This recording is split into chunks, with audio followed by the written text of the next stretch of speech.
కొంతమంది అంతే, అనవసరమైన వాటిని చూసుకుని ఉన్న సంతోషాన్ని పోగొట్టుకుంటా. నీకు ఇచ్చినది దేవుడు నీకు ఇచ్చాడు, వాళ్ళని వీళ్ళని చూసి ఎందుకయ్యా బాబు నీ సంతోషం పాడు చేసుకుంటావు?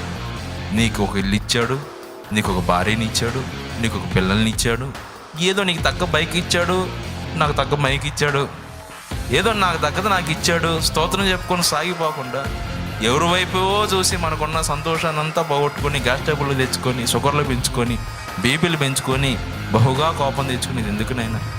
చేతపల్లి చేపించేది ఎందుకునైనా? వీడు కూలిపోతే బాగుండ్రా అని చెప్పి శాపాలు పెట్టుకోవటం ఎందుకునైనా? అవసరమా? చక్కగా నీకేదో ఘనత వచ్చింది, ఆశీర్వదించబడ్డావు, మనో ఉల్లాసం వచ్చింది, ఓ ఒకరితో నీకెందుకు, అటు ఇటు చూడటం నీకెందుకు?